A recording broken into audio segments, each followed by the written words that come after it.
L'irrationalité d'une telle croyance avait déjà été démontrée d'une façon similaire par le pionnier de la physique moderne, le grand scientifique anglais Isaac Newton. Il y a déjà plusieurs siècles, celui-ci avait réussi à faire comprendre à l'un de ses amis athées l'absurdité de sa croyance d'une manière très originale. Pour ce faire, il avait demandé à un mécanicien de fabriquer une reproduction miniature du système solaire. Les planètes étaient représentées par des billes qui tournaient grâce à un système compliqué d'engrenages et de courroies. Newton plaça ensuite cette reproduction sur son bureau de travail dans son cabinet. Un jour, son ami athée entra dans la pièce et voyant cette superbe reproduction du système solaire, il fut très émerveillé et demanda qui l'avait fait. Newton, qui était en train de lire, leva les yeux et assura son ami avec le plus grand sérieux que personne ne l'avait fait, mais que c'était par le plus pur hasard que les éléments s'étaient rassemblés de la sorte. Son ami athée fut étonné et répliqua avec une certaine vivacité. « Tu dois me prendre pour un sot. C'est évident que quelqu'un a fabriqué cette reproduction, un génie d'ailleurs, et je voudrais connaître son nom. » Newton déposa son livre, se leva, mit sa main sur l'épaule de son ami et lui dit « Cette reproduction est une faible imitation d'un système bien plus merveilleux dont tu connais les lois. Je suis incapable de te convaincre que cette reproduction n'a pas eu de créateur, et pourtant, tu prétends toi que l'original que le mécanicien n'a fait que copier est apparu sans l'intervention d'un créateur. Explique-moi, je t'en prie. Par quel raisonnement es-tu arrivé à une pareille conclusion? Explique-moi, je t'en prie. Par quel raisonnement es-tu arrivé à une pareille conclusion? Si on n'arrive donc pas à percevoir que des choses complexes puissent avoir émergé par hasard, prétendre cela pour des choses encore plus complexes serait une conclusion qui est en apparent conflit avec notre raison. Comment pourrait-on concevoir que le système solaire soit apparu par chance, alors qu'on n'arriverait jamais à concevoir cela avec une simple reproduction?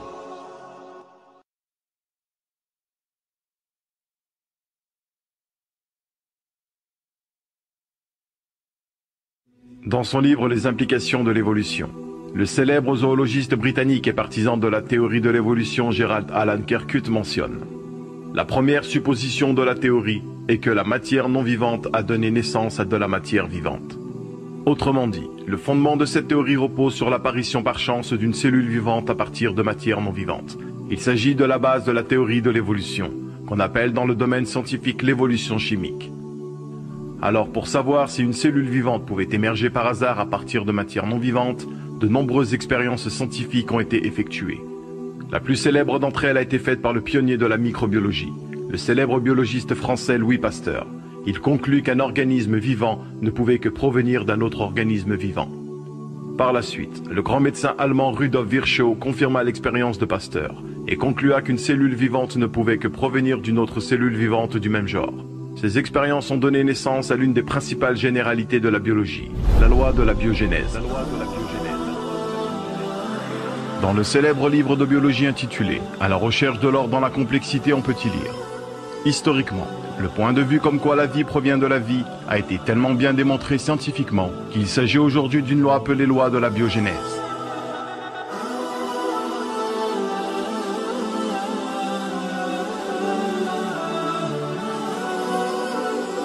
Il est donc impossible qu'une cellule vivante puisse avoir émergé à partir de matière non vivante par chance, car selon cette loi, une cellule vivante ne peut que provenir d'une autre cellule vivante.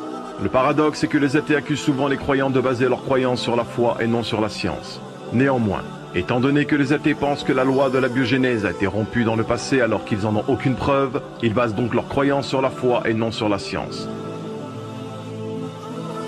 Par ailleurs, une loi par définition ne peut être rompue car sinon ce ne serait plus une loi. Et en plus de tout cela, l'impossibilité d'une formation d'une cellule vivante se renforce encore avec la science des mathématiques. Voulez-vous connaître quelle est la probabilité pour qu'une protéine, l'élément de base d'une cellule vivante, puisse se former par des processus naturels aléatoires?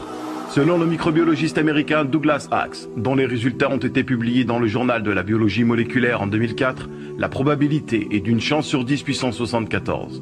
Et d'après le célèbre mathématicien français Émile Borel, si la probabilité pour qu'un événement se produise est inférieure à une chance sur 10 puissance 50, alors nous devons considérer cet événement comme étant impossible. Mais en 2010, Douglas Axe effectua des recherches complémentaires qui ont été publiées dans la revue Biocomplexity. Et il apparaît que la probabilité la plus proche de la réalité est plutôt d'une chance sur 10 puissance 164. Maintenant, imaginez que l'univers tout entier soit constitué de grains de sable et qu'on décide d'en peindre un en rouge. Eh bien, il a été calculé que la probabilité que l'on aurait à retrouver ce grain de sable rouge parmi tous les autres serait seulement d'une chance sur 10 puissance 96. Alors que dire d'une chance sur 10 puissance 164? Et on parle ici que d'une seule protéine, alors que le plus petit organisme cellulaire qu'il existe est composé d'environ 400 protéines. Et étant donné qu'il existe environ 20 acides aminés dans une protéine et que 10 en moyenne sont identiques, cela nous fait une chance sur 10 puissance 5035 pour que l'organisme le plus simple qu'il existe apparaisse par chance. Cela reviendrait à la chance que vous auriez à deviner un code PIN de plus de 5000 chiffres d'une carte bleue du premier coup. Et ceci n'est valable que pour la plus simple des cellules vivantes qui comportent seulement moins de 400 protéines. Alors imaginez une cellule qui comporte quelques milliers de protéines comme la bactérie Escherichia coli qui compose environ 80% de notre appareil digestif.